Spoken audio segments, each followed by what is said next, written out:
Today we're going to go over lesson 1.4 over measuring angles. Let's go through a few definitions. An angle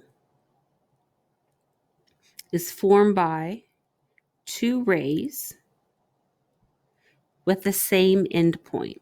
So let's look at the diagram. If you think about it, it is. It's a ray, and then you have the same ending spot, and you have a ray going in another direction, and together it forms an angle. So it's an idea maybe you've never thought about. The rays are the sides of the angle, and the endpoint is the vertex. So we have two sides, and we have the end point here, which we refer to as the vertex. There are blank and blank parts of an angle. Okay, so there's the interior and the exterior parts of the angle. Okay, so obviously interior means inside. So inside of the angle, here I'm doing a shading with yellow. This is the interior. Everything else out here, and I'm shading with blue, this would be the exterior of the angle. So we need a way of identifying angles. We need a way of writing their name. So here in this middle column, it says you can name an angle by just the vertex. So if you look, A is a point. We can't just say, look at A, because that's an angle. So you would actually have to say angle A. The A has to be a capital block letter, and you put a little angle sign in front. Now you can do this when there's no confusion. So on the next part, you can name a ray when the vertex is in the middle. So I could do angle BAC or CAB. Notice the A is the middle letter. Again, the vertex has to be in the middle. And if there happens to be a number, and let's say I'll highlight it in purple, inside of the angle in the interior, we could also refer to it by that number, and that would be angle 1. Now, if you look at example 1, this might be a little bit more difficult because we actually have 3 rays with a common endpoint. And so if I just say, hey guys, look at angle M is confusing.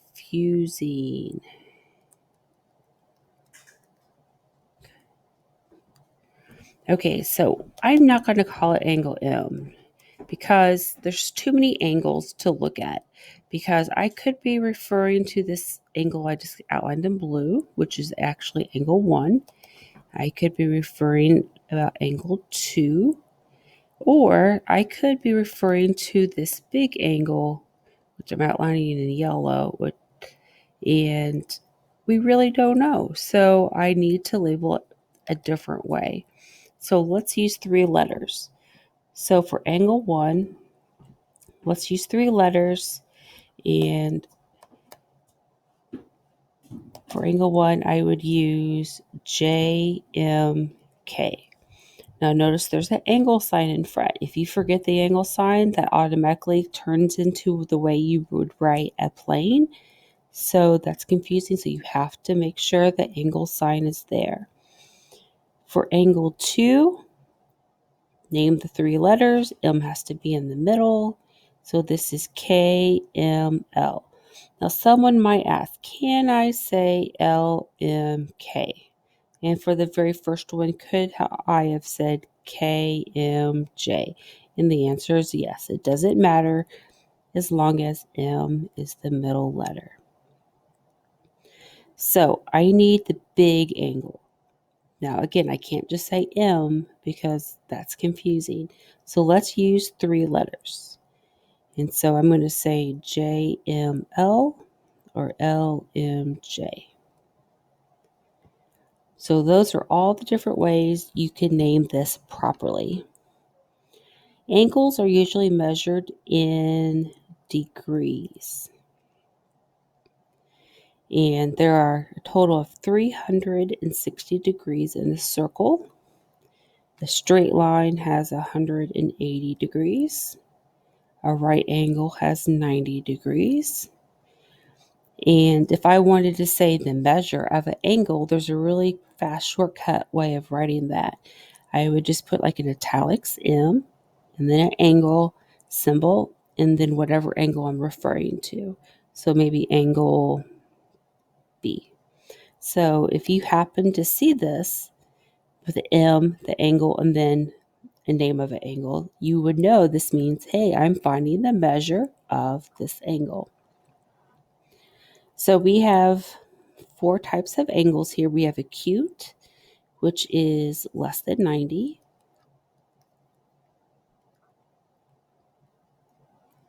We have right angles that equal 90.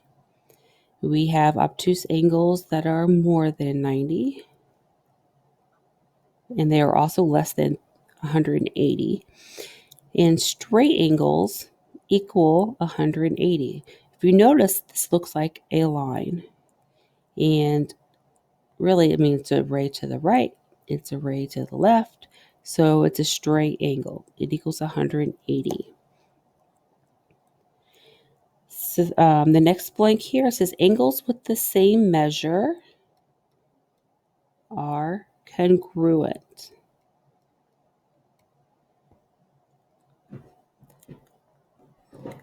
Now, the last lesson we had segment addition postulate, and now we have angle addition postulate. So I'm going to take this yellow angle here and the name of it. I can't say angle O. I have to use 3 letters. That is AOB. And I'm going to add to it the little angle here, which is BOC.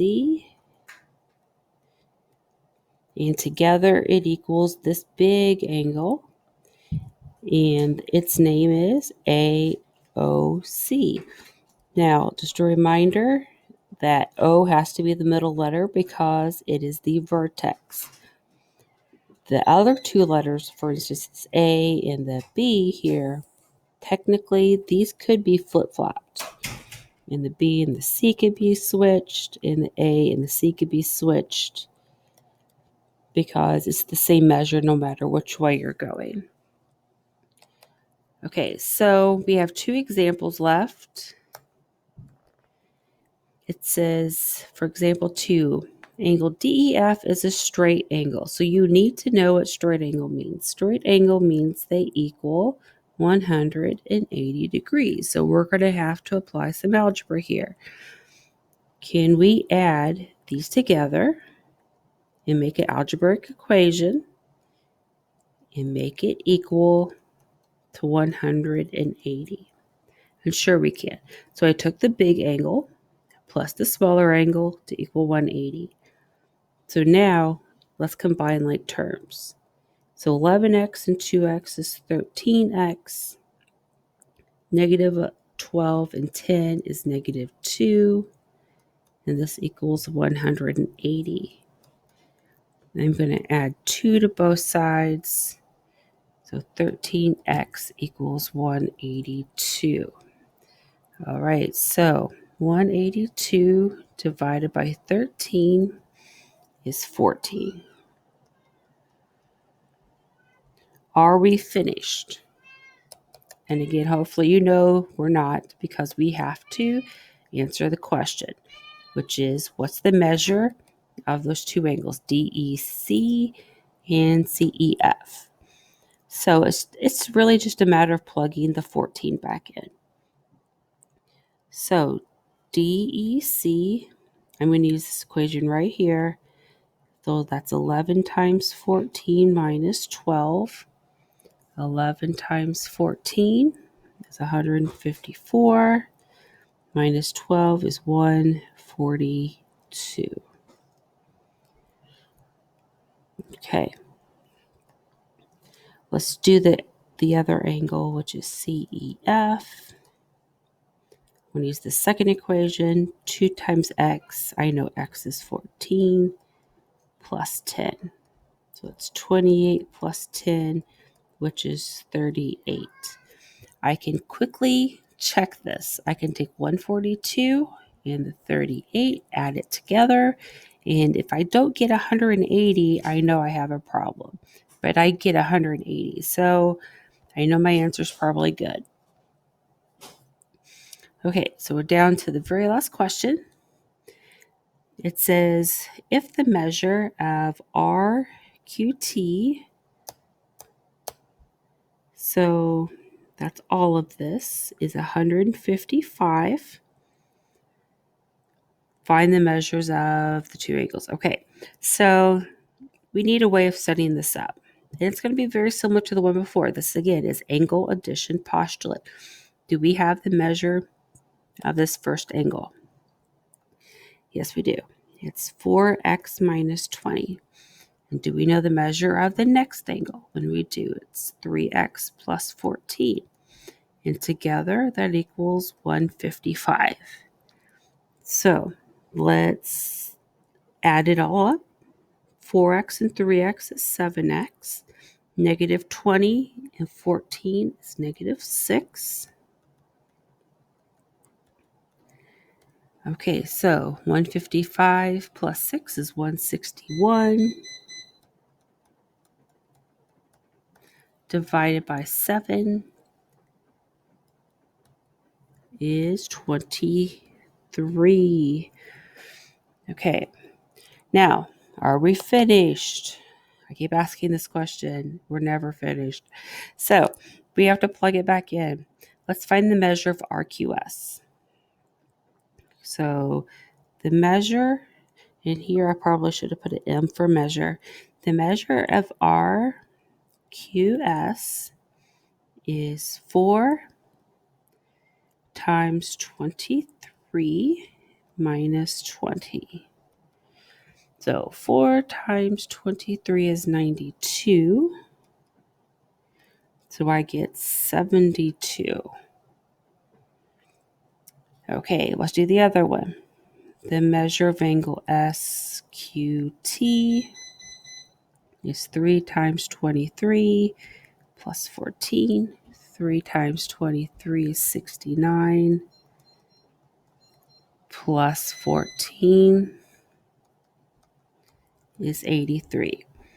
So again, I can check this quickly. I could add the 83 and the 72, and this time it should equal this number here, the 155.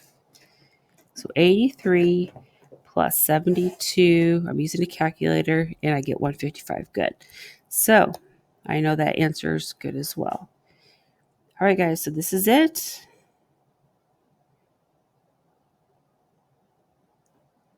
Let me know if you have any questions.